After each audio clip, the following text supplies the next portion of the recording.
Hello, Smart Money Tree Podcast listeners. Welcome to this week's show. My name is Kirk Chisholm, and I'll be your host. So today I'm joined with my good friend, Doug Heagren. Hey, Doug. Hey, Kirk. How you doing today? Good to see you. I'm doing great. For me, today is Christmas. Actually, it's better than Christmas, as my son said this morning, which is awesome as a father to hear.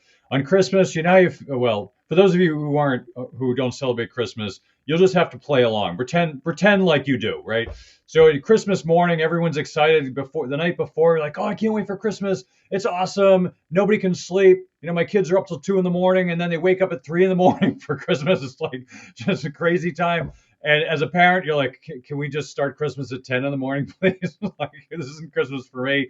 But all that fun stuff, right? And it's just like that feeling of like, just anticipation of like all this awesome stuff and this surprise. That's what I felt like last night, Doug. You know why? Because this morning we had the first day of our backyard hockey rink, or as I call it last year, my winter pool.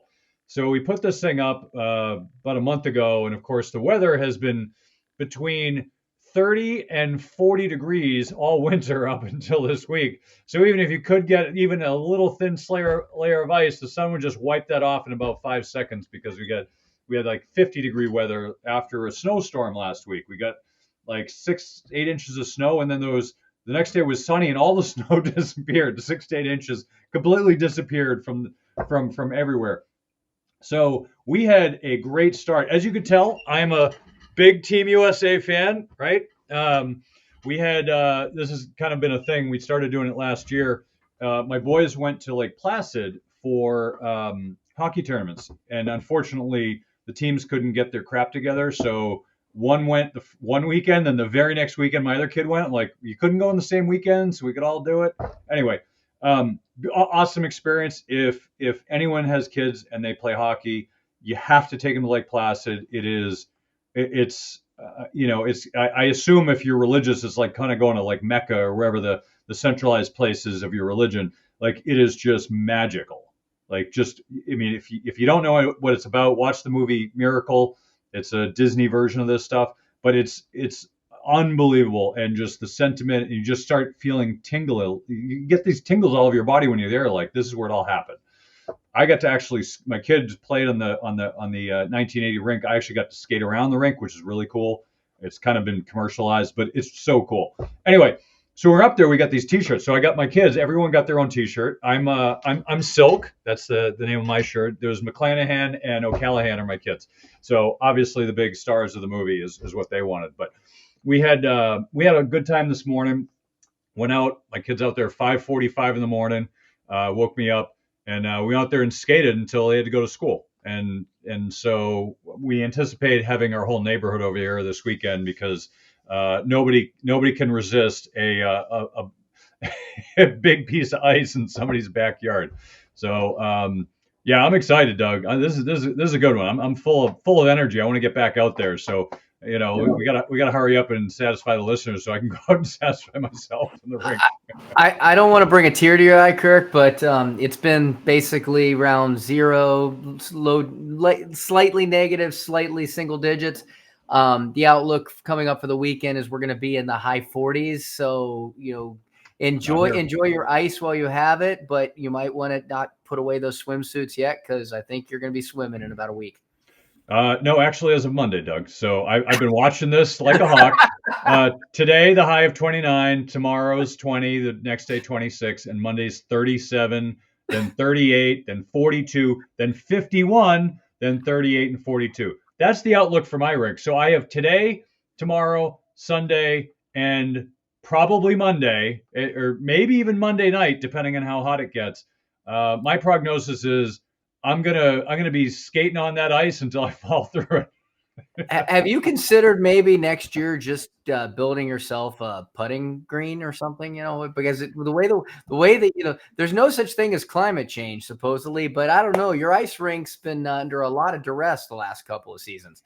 You might want to think about a summer sport for winter. Putting is for old people, Doug. I don't putt. I'm not. I thought that was pickleball. Sorry. Yeah, no, that's pickleball. Sorry, old people's for pickleball. I always rib Doug about pickleball because he's a tennis player, and I say, "But you must make a great pickleball player, Doug."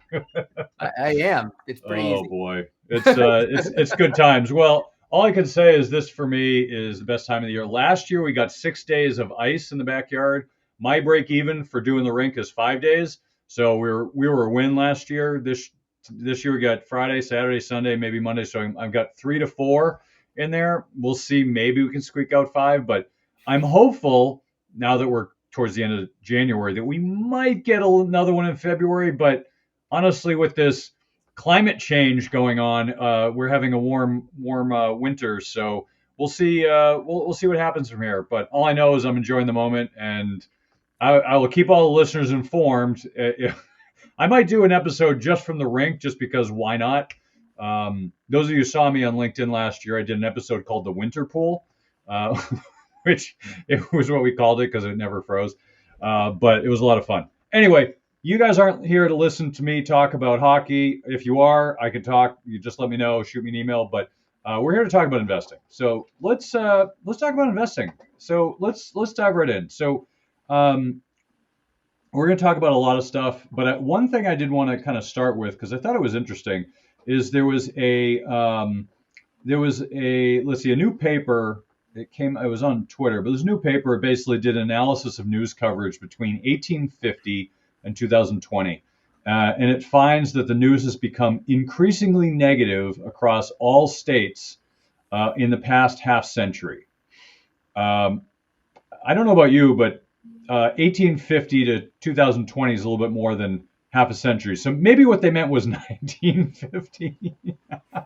I hate to call people out. It does say 1850, but I think someone's really bad at math there. So I'm just gonna move on, and we'll just chuckle at our own. Kirk, let's be honest. You love calling people out. Come on now. I do. Especially when it's this egregious. I do. Yes, this is not a chart crime. It's more of a tweet crime, or I don't even know what you call it nowadays. Anyway, so I'm showing the chart on this for all these who are on YouTube or can go watch the video. Basically, it's just showing the news based and the economic sentiment, news based and non news based. And as you can tell, the sentiment started. It looked like it was right around like the late 70s. Let's just say within the band, the early 80s. It peaked out in the mid to late 70s and just has gotten increasingly negative over subsequently the next like 50 years. And I find this interesting, but I also want to point out that I didn't do this research, so I don't know how they collected the data. I don't know how they deciphered, the information. And so I want to use this as an opportunity to kind of walk through the how you think about things. So here's an example of, how to think. So you got a chart here. Obviously, it's like bumping along. It's got some volatility, right around World War II. Obviously, it was really negative, and then all of a sudden, right around, well, actually, I don't know. I think it was a Great Depression. It 32, 33, somewhere in there. It bottomed out, and then it went up right around the mid 40s. So, who knows what the news was like back then? I wasn't around, but if you think about like a chart like this, everything's bumping along within a certain standard deviation is what it looks like. I can't tell because the metrics aren't clear. But let's just say it's a standard deviation. Okay, it's within, one standard deviation is normal, and then all of a sudden now we're like -4 standard deviations. So are they saying that things have never been as bad as they are now? Well, maybe. I don't know. Maybe that's true. I don't. But the question is how do you analyze this? Can you just say, yes, I totally agree. The news is very negative. It's always very negative. And, well, I don't know. Have you ever looked at the news 100 years ago? I haven't. But from what I've heard, despite the news being very polarized now, and because of technology, it has allowed them to become very scientific with how they manipulate people. And don't misunderstand what I'm saying, right? Some people say, well, it's not fake news, it's this and that. It's all fake news. Like, it's the news organization's job is to sell advertising so they can make money. Their job is not to provide you news for free. That's not their job. Their job is to make money. And it used to be that where the news was actually a loss leader. That was actually a thing when I was growing up. Like, you did the news, that's a loss leader. They gave you the news, not this hyperbole and, train wrecks every 5 seconds on the news that it is now. It was a little bit more news related. That being said, from what I understand, there have been periods in time in our history where things were very polarized. And I don't know if the news ever got that polarized, but I imagine it probably did, right? Um, so, and there definitely have been times where the news has been false or manipulated by other entities. And I think Benjamin Franklin, I think he wrote a book about how he did this to one of his competitors. I think it was, I forget what it was called, but it was one of the Benjamin Franklin books or papers, booklets that he did. And he talks about how he did this to his competitor. So just understand that this has probably happened in the past, not to the degree it is now, but certainly it's not like everything was perfect and nothing, and all of a sudden everything's terrible, because our perspective is that we only know what we experience. So if we experience something, then most likely everything else is going to be colored based on that experience. So if the market has gone up for 15 years and you started investing in the market 15 years ago, then your experience is the markets always go up. They never go down. Even when they go down, they go back up, right? In COVID, right? Oh, it was down briefly and it went back up. It never goes down. I think we had 1 year where the market broke even, but I can't remember the last time it was negative, except for 2021. So people's experience have been skewed based on recent experience. Call it recency bias. But if you look back in history, it may have been different. Now, the data points here may also have been skewed because what were they looking at? Were they looking at newspaper headlines? Were they scouring the news for words and word placement? Maybe people phrased things or had different slang before. I don't know. Like, all of this matters. So when there's a data study like this that says, oh, there's heavily negative bias in news-based sentiment, to me it feels like that's accurate, but I'm only going based on my life experience. I don't know what it was like 150 years ago or 170 years ago. So just keep those things in mind. This is one data point to use as an example, but when you look at stock charts, it's the same thing. We point this out on the show all the time, and how people will take a narrow band. I even called it out last week. We had a chart on, it'll take me a while to pull it up, but it was a chart, and it was based on comparing two time periods, and it was on a base of like 4 or 5 months. Well, that's a terrible chart. Like 4 or 5 months is nothing. I could take any two charts. I could take the chart of Chilean sea bass prices and compare it to the price of hiring a Sherpa in Mongolia. Like, no relation, but hey, look, they're correlated.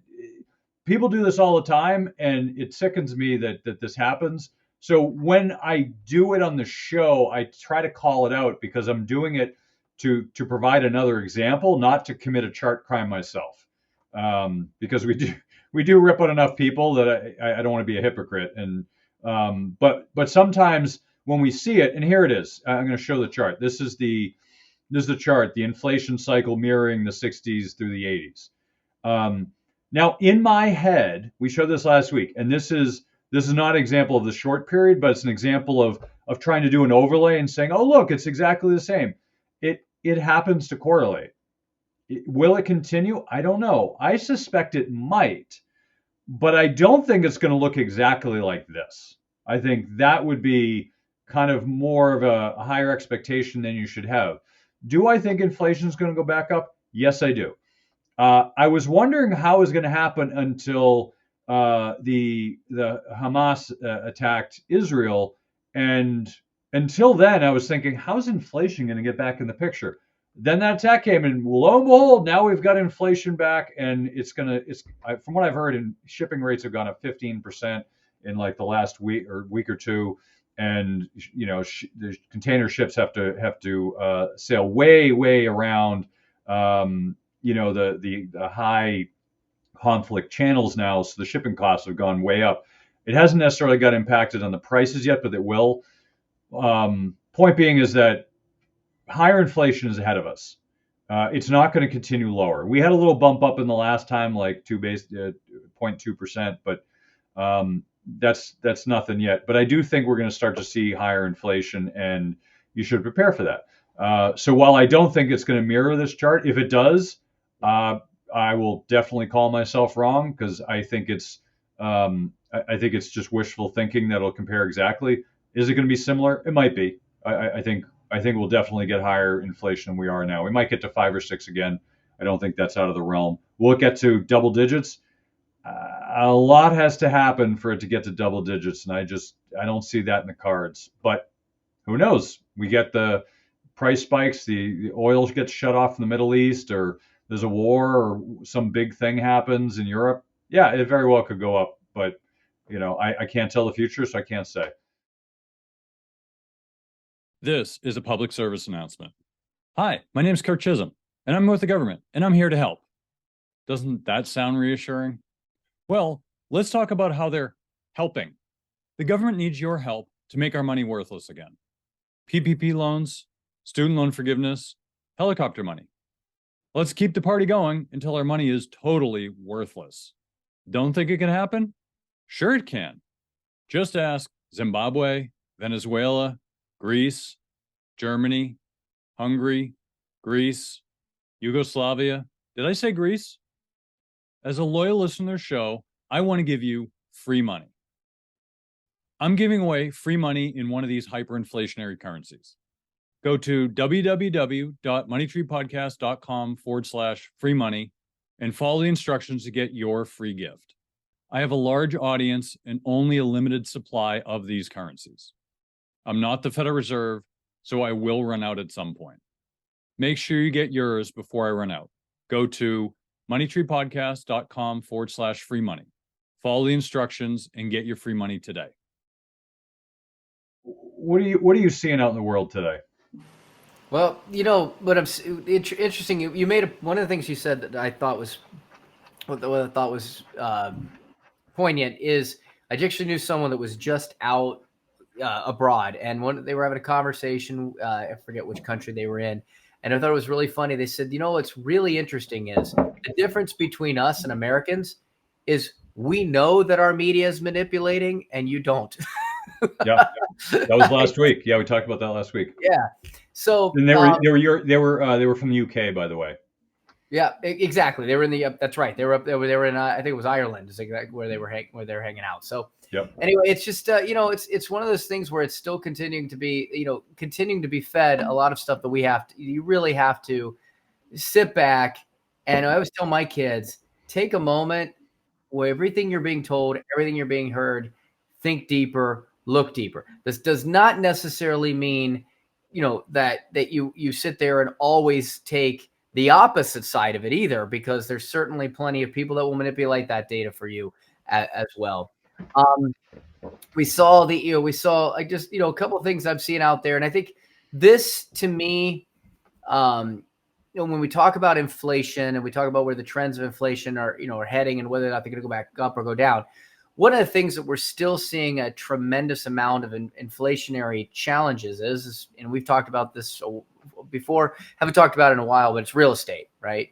Right now, last year, I believe we started to see that that there wasn't necessarily a lot of pressure coming on individual homeowners who were trying to sell. They're locked into 2.5% rates.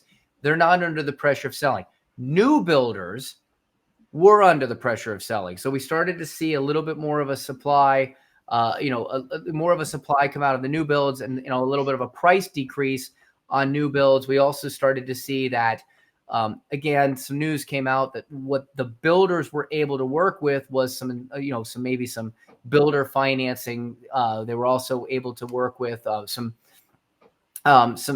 terms or kind of some discounts and things to get those things moving, because they can't sit on them.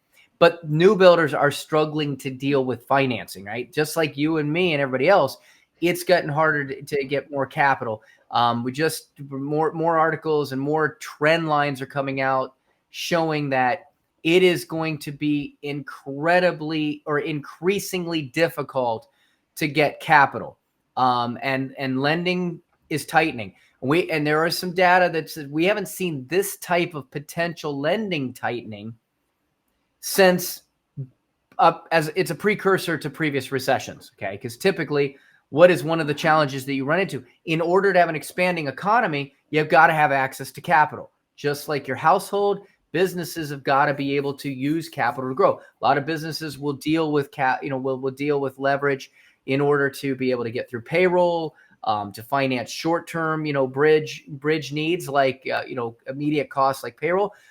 They'll also use lending to get into larger capital deployment and try to expand or grow their business and upgrade equipment and hire or take over market share.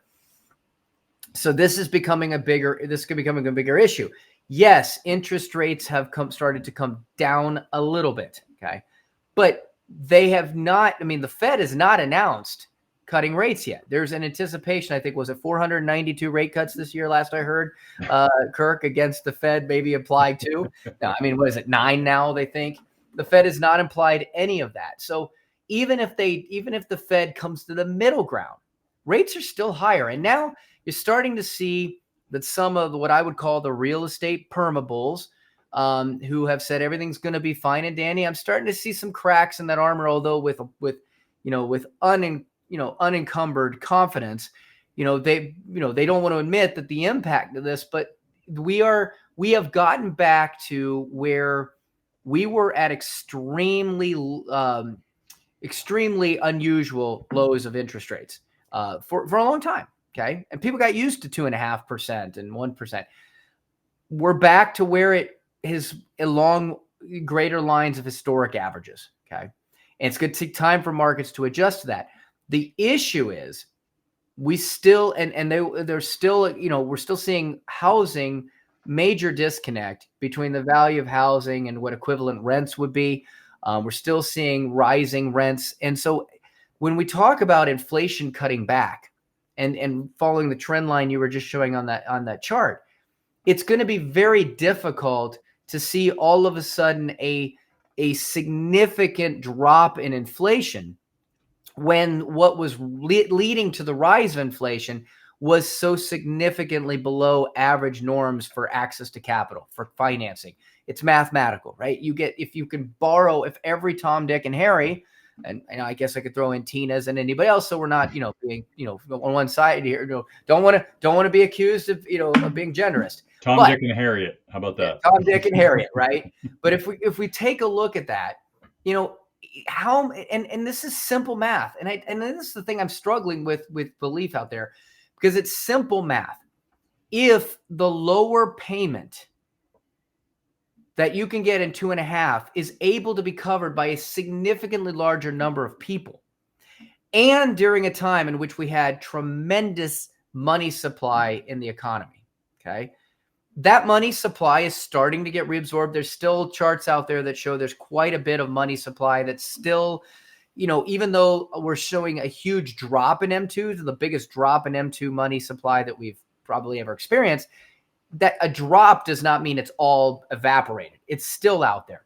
So we gave a ton of people money, and then we gave them is incredibly low monthly burden on the financing of real estate. That is going to significantly skew supply and demand, right? Because there was no supply. People were moving. You're flocked at 2.5. Where are you going to go? You like your house. Lots of people were buying. Now we're at this lock here, because now it has gotten more expensive even if rates aren't at 9% or 8%, even back at 5 or 6, the charts, the numbers, we've gone over this ad nauseum, have cut out a significant number of people who could afford it before. Now there's going to be time to come back to equilibrium, but what's happening is we're still seeing housing prices go up because there isn't that many homes. And if not that many homes, you're still going to see that the homes do go on sale are going to be under a pressure of, being able to demand more. But what's the point of this? It all trickles back to inflation. Okay, because of where we were at the incredibly increase of these values and lower interest rates, the higher interest rates, the supply and demand, very unlikely that we're going to be able to follow the trend line of the chart that you were talking about, Kirk. I agree with you.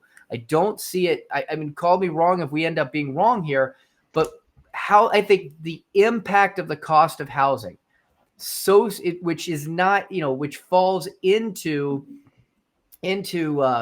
inflation in a number of different calculations.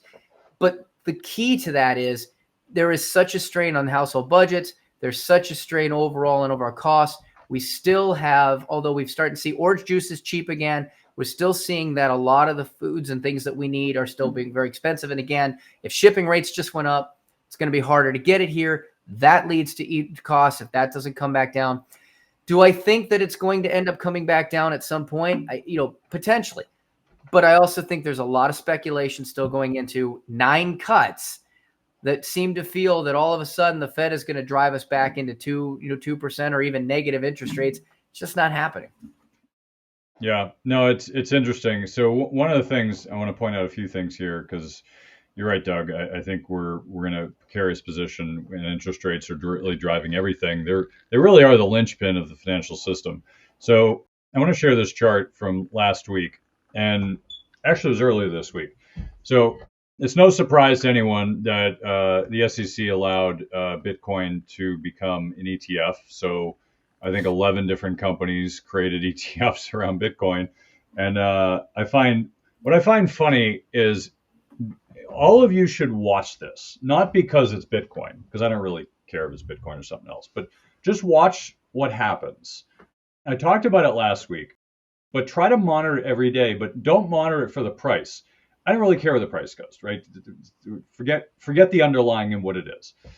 But look through the process, right? So the SEC announced they were going to allow these 11 ETFs to move forward. They started trading, I think it was Wednesday or whenever it was, Thursday last week.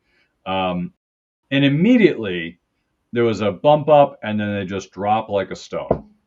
And they went down, I think today, maybe yesterday was the first day, maybe yesterday was the first day it went up. But it's been basically negative for a while. And this is expected. I called this in the show. You can go back to the episodes and listen. All of my perma crypto bulls friends that think it always goes up no matter what, and there's always a bullish case if they can find it. They're all saying, "Oh, it's going to go through the moon. Look at this research. It's going to go through the moon." I'm like, well, consider that every time that there's been a positive news come out, Coinbase going public, the BitO ETF, I think was the futures when that came out, and there was like one or two others. As soon as that happened, the price dropped. And you think, yeah, but you can now buy BitO futures and now you can buy it and you should be okay, right? I don't know. I have absolutely no idea why this happens, but it happens. So what I'm guessing is that if you think about the financial system, there are buyers and sellers. And then there are retail and there are institutions. The retail is what Wall Street calls the dumb money. I'm not saying they're dumb, but Wall Street, it's a pejorative term that Wall Street calls retail investors dumb money. And then they call the smart money institutional investors. Now, that doesn't always mean institutions are smart and retail is dumb. Not always, right? But that's just what people call them in the industry. The industry technical terms, they're really, pejorative. But anyway, so the point being is what typically happens is if the institutions see that the retail public is doing something in mass, they try to take the other side of it, right? So look at the movie Dumb Money, which I think was based on a book, but it was a somewhat funny movie, which really talked about the meme stocks of, 2 years ago? And what basically happened was there was a bunch of hedge funds shorting shares of certain stocks. GameStop was the more notable one that they had mentioned, but AMC and a few others. And they were shorting them because they didn't like the financials and thought, well, eventually they're going to go to zero, so we're just going to short them. And then the retail public said, F you institutions, we're going to buy. And everyone started buying and buying. And all of a sudden there's this tidal wave of retail money that was saying, go to the moon. And everyone kept buying. It went from like whatever the beginning price was, like $13 up to like a few $100s in some of these stocks. And it was like crazy. And so it bumped the price up. And of course, one of the hedge funds, I think it was Melvin Capital, went bankrupt because they were shorting it the whole way up. And if you know anything about shorting, the reason it's dangerous is exactly this, is The downside is unlimited because you can lose an infinite amount of money because a stock can go from $1 up to $1 million, but the stock can only go lower from $1 to zero. So if you're buying a stock, the most you can lose is all of the money you put up. But if you short a stock, you can lose all the money you put up plus more, right? Because what happens is if you're shorting a stock, you have to buy it back. Well, if everyone's buying, there's no one to sell, then you're paying a lot more for the price, and then, hence you end up losing a lot of money. So all that being said, when the Bitcoin ETFs came out, they started to drop. My guess, if I had to hazard a guess, is that the institutions saw it as a great time to sell into a crowd that's buying. There was a huge crowd saying, I want more, I want more. And the institutions were like, we want out, here, take our shares. And they kept dumping it on the public, and it dropped the shares. Now they've stabilized today, but I'm showing you this for a different reason. And as I mentioned, you want to watch when something comes out that's new to see how it reacts. Don't jump in, just watch it. So when these came out, this is like, I don't know, like 2 to 4 days in. Now, what do you notice here? Now, this isn't all 11. This is whatever it is, 8 of them. And the 8 that I could find, I know there's some more, but the 8 that I could find. So I started tracking these because I wanted to see how they would do. And I've seen this happen in the past, which is why I did this. I wanted to see what would happen this time. So in the past, I think I've told this story. I personally bought a inverse financials ETF in 2008, which should have been up like 40%, and I ended up losing like 5 or 8%. I should have made money because the financials went down, and it was a bet on financials going down. And instead of making a huge bunch of money, I end up losing money on an ETF that should have done what it was supposed to do, and it didn't. Why? I have no idea. To this day, I still have no idea why I didn't. But that's not the point. The point is, it can happen. Just because it's supposed to operate a certain way doesn't mean it necessarily does. Is there somebody manipulating the system? Maybe, but they never got brought to justice, so I'm never going to know. So if I look at this, right, now what's the first thing you notice? These are all Bitcoin ETFs, which means that if they're doing a good job, then the returns should mirror the returns of the Bitcoin, right? The underlying. Now, I don't have live prices on this system because they just stopped, whatever. They just stopped allowing it. So I'm not going to try to hazard a guess what the return was at that moment. But I don't need to, because look at this. There's 8 different ETFs, and I would say 3 of them are within stone's throw of each other, like really relatively close. 2 of them are the same return, the negative. So between negative 65 basis points and negative 71 basis points, there are 3 of them. There's 2 of them that have exactly negative 1%. One is negative 0.8, one is negative 0.85, one is negative 1.21. How the heck are they that far apart on an ETF which is basically owning the underlying? So the worst scenario, we're looking at basically as, what is that, 65, 55 basis points spread? That's 56, like a 56 basis point spread. That's a 0.5% difference on the same underlying. It's like having Microsoft 1 and Microsoft 2. It still is Microsoft, and having one's up 1% and one's up 2%.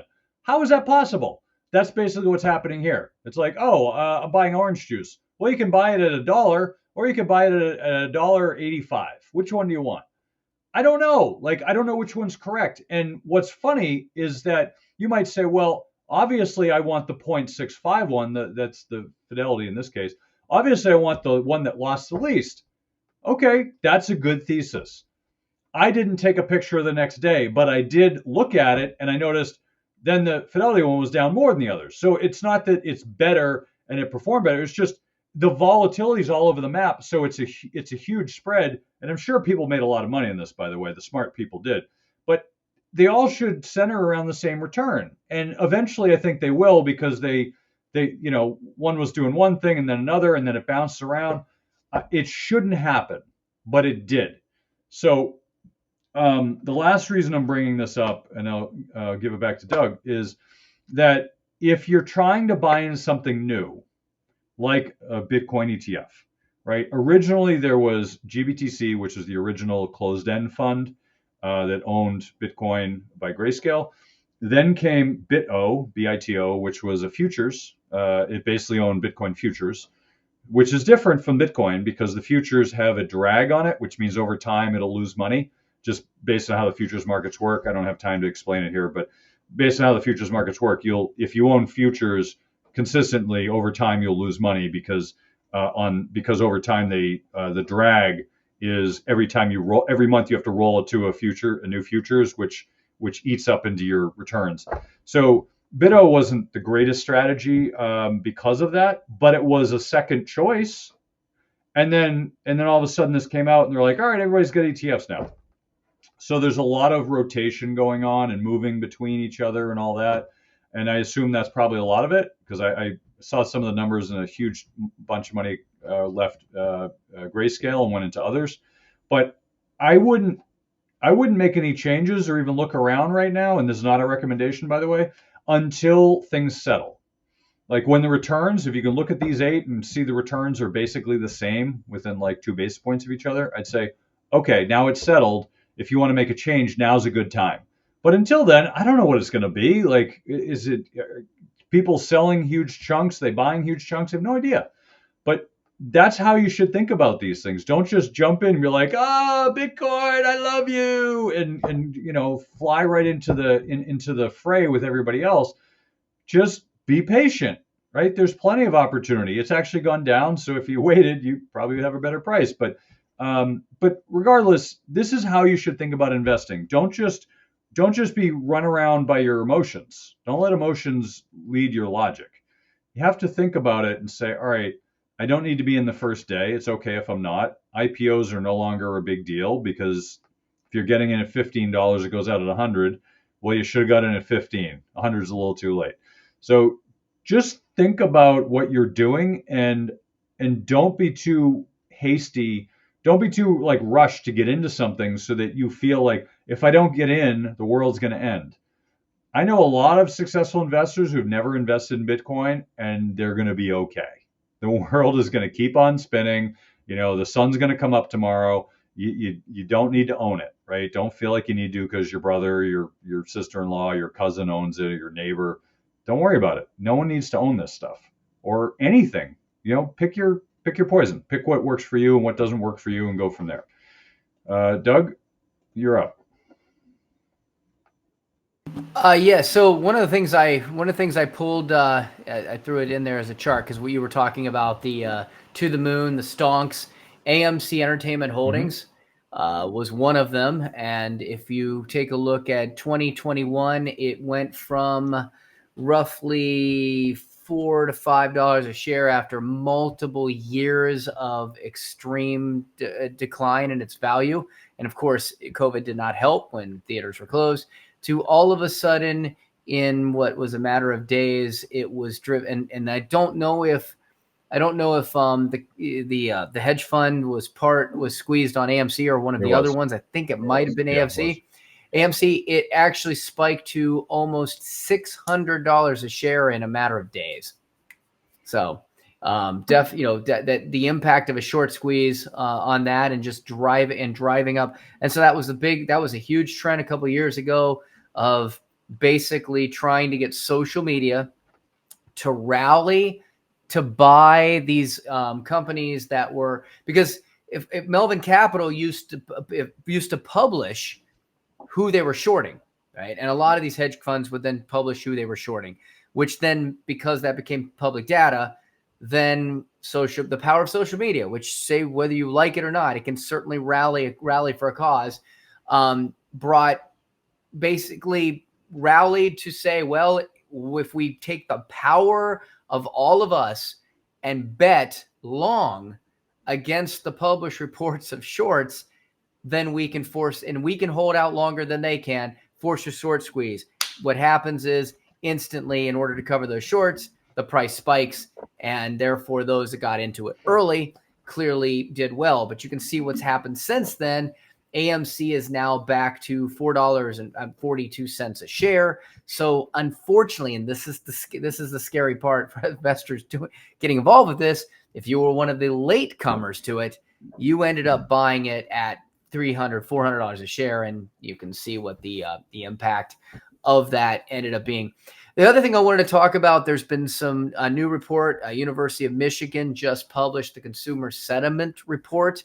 And interesting enough, I think I like this because it ties into a couple things. We've got our presidential year that's going on right now with the election.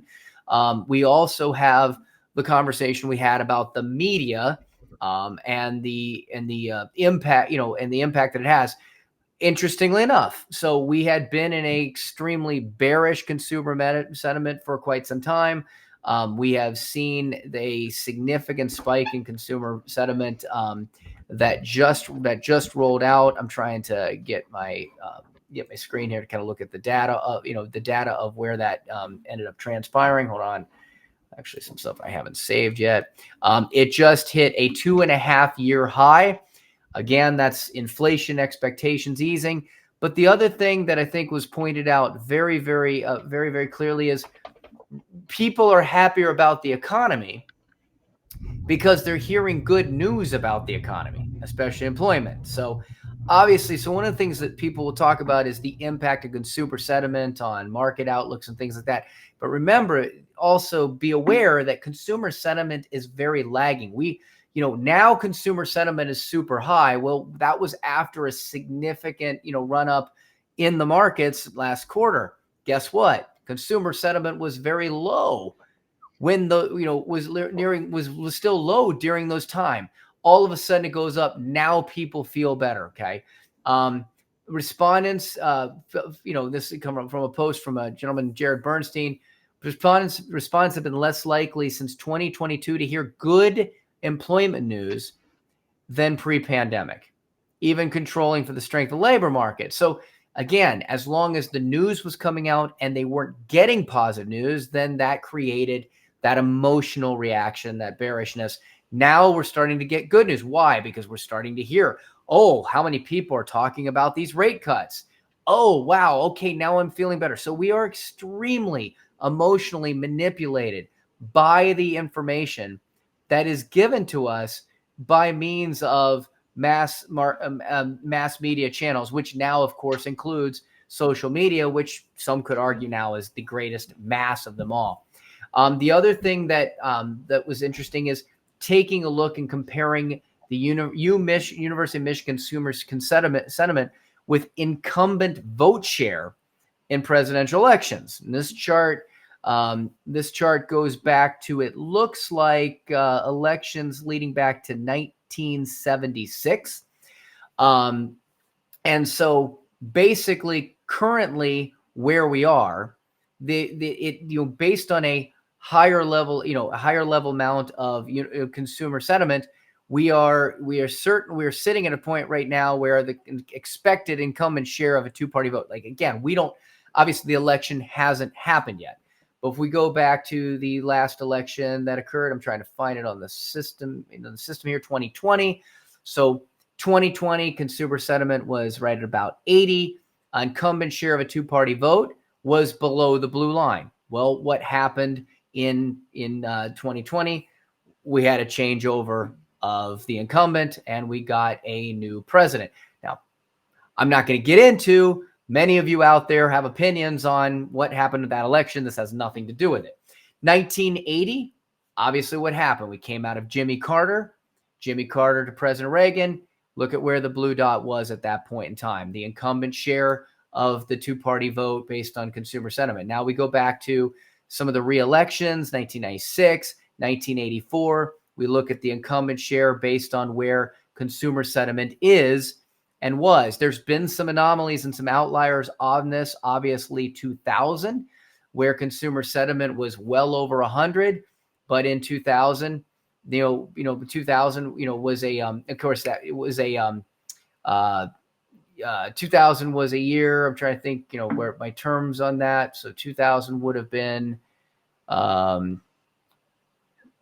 was that the election that after I'm forgetting who was elected in what year? So I'm sorry. I'm starting to think that was Bush going into Obama, I believe. If I've got my time rated there, but either way, or going into Bush from Clinton. Obama started in to 09. Clinton.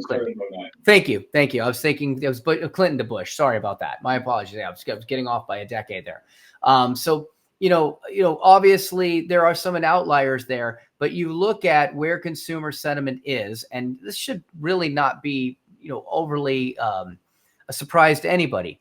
The better consumer sentiment ratings are, the better that is going to sit for an incumbent, right? So where they're looking at right now, currently, right on the line, just at that 80. Again, it's not just one metric of obviously the political elections.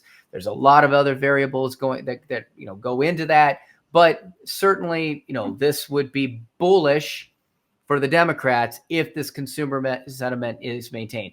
Obviously, it's only January. Got a lot of time to go between now and November. It'll be very interesting to see what happens to consumer sentiment between now and then.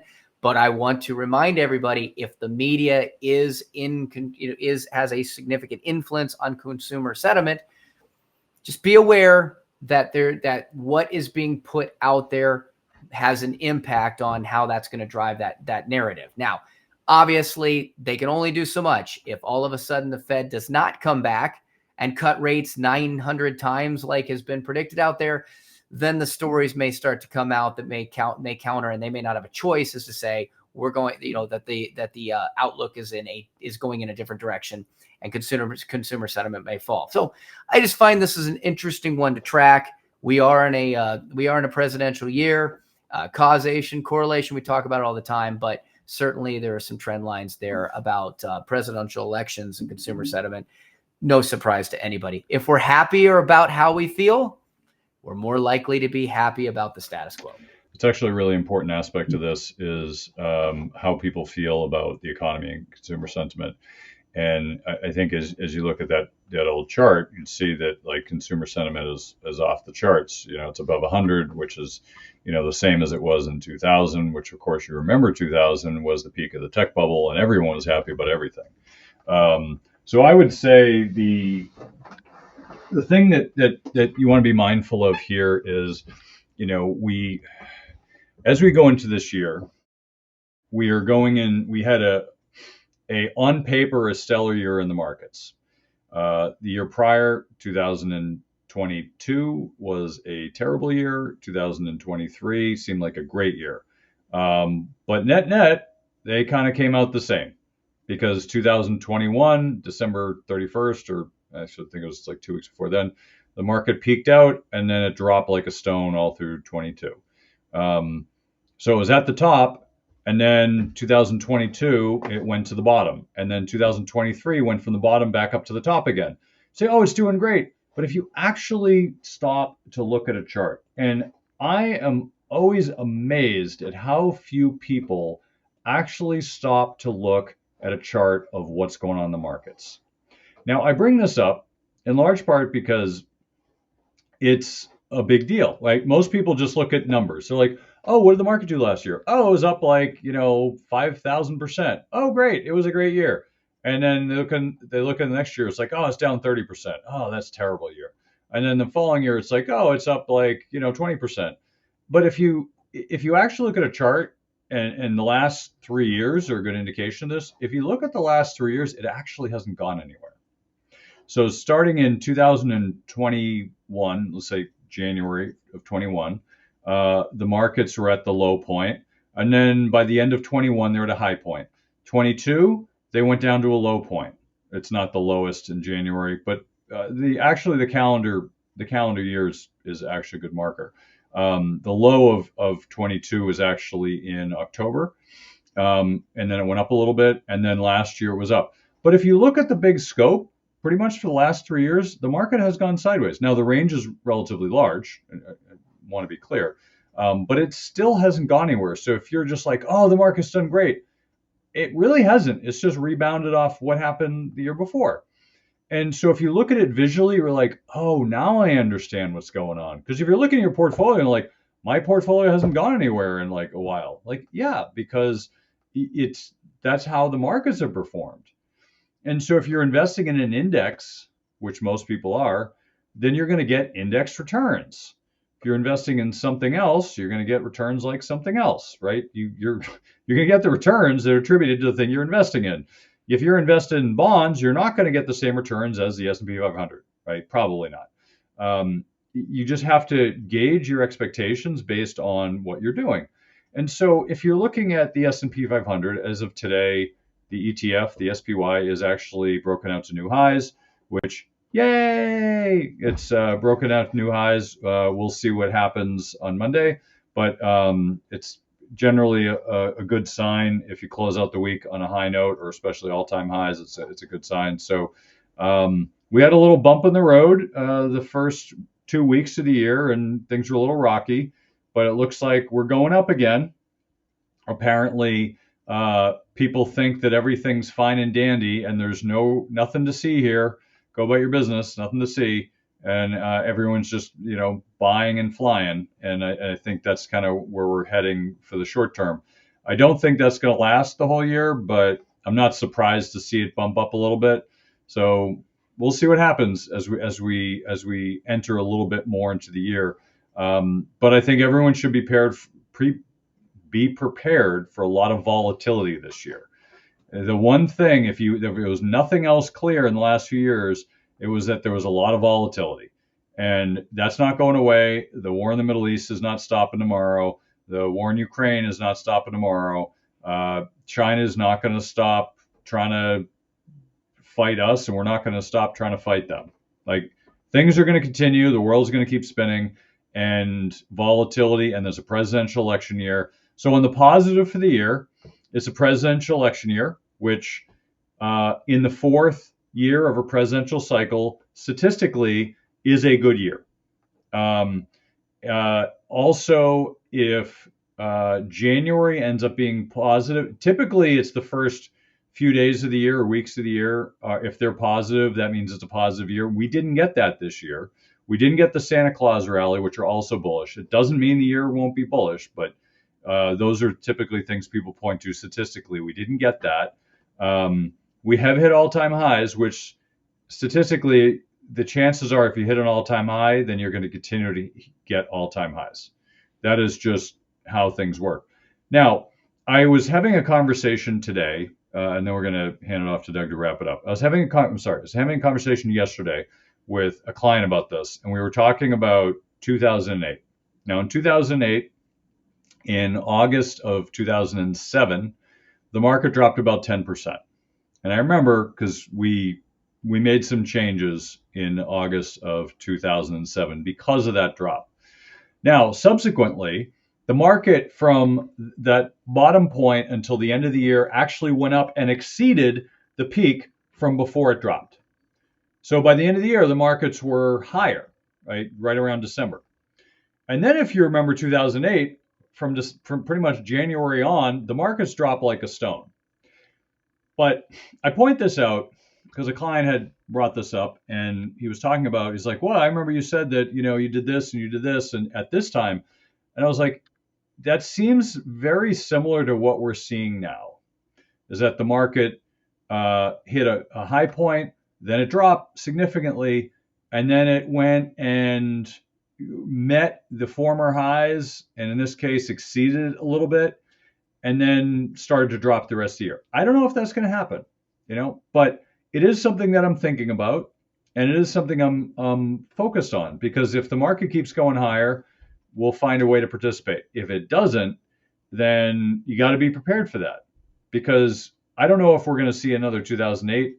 I don't think so, but I do see downside in our future. We're overextended. We're expensive. You got stocks that, for all intents and purposes, should not be as high as they are. You got some consumer stocks that aren't performing the way they should. Basically, big tech is through the roof. Everything else is underperforming. Not everything, but a lot of stuff, especially commodities. Commodities are not doing so hot today. But just keep in mind that if you're planning on smooth sailing over the next few years, you're not going to get it. I don't know where it ends up, but I know it's not going to be a smooth ride. It'll be a bumpy ride. And if it's smooth, then it means that we have world peace. We have a presidential election, which is normal, and you have people that are normal. And I don't think any one of those things are going to happen. So the only thing I'm looking forward to in the presidential election is the comedy. As Trump's doing stand up and Biden is into character assassination, and Trump's got a lot to assassinate. So whatever's going to happen, it's going to be an amusing election season. I don't know if anyone's going to learn anything about either candidate or even care about either candidate, but someone's going to get elected, and there's going to be humor. That's all I care about. There's going to be humor, and if they have humor, then I'll enjoy the election season. So Doug, take us home here and wrap it up. Somebody's going to be elected, but I guarantee you that somebody's also not going to agree that whoever got elected was actually elected, and here we go again. And someone's not going to get elected, too. I forgot to mention that. Someone is not going to get elected. Guaranteed that somebody, many people are not going to get elected. At least one person. Well, so listen, I just wanted to kind of throw out there today that as we're talking about the economy and consumer sentiment, and one of the biggest things that is impacting my generation, Gen X, is the economic impact of college. Listen, families are concerned about excessive student loan debt, financial strain, limited college choices, interrupted education, missed opportunities for aid, limited resources for other goals, negative impact on credit, stress, anxiety, lack of financial literacy, limited access to resources. If you're struggling with any of this and you have a child that is in high school and you're trying to get them motivated and you're looking at that big behemoth and looking at over $100,000, the price, we used to say the price of a house, but not anymore, but at least the price of a price of a luxury car over 4 years and an uncertain outcome. If you want to have better clarity, less stress, avoid hidden costs, get things in line so that you can breathe and find peace of mind, then you got to get the information you need. Go to our website, ProCollegePlanners.com, download our free pricing information, download our free college aid report, which will tell you how much college costs. And then if you have any questions, let us know, because the worst thing that you can do is be out there and try to navigate this behemoth on your own, make mistakes, and then have regret later. Okay, so ProCollegePlanners.com, check us out. Great. Well, thanks for coming on, Doug. That's the show for this week. Thank you again for joining us on Money Tree Investing Podcast. My name's Kirk Chisholm, Wealth Manager of Innovative Advisor Group. We don't just manage your wealth, we make your life better. You can find more about me at innovativewealth.com. And of course, you can find me every week here on this show. You can also check out our show at Money Tree Investing Podcast. On our website, you'll have access to the show notes, resources, and the archive shows.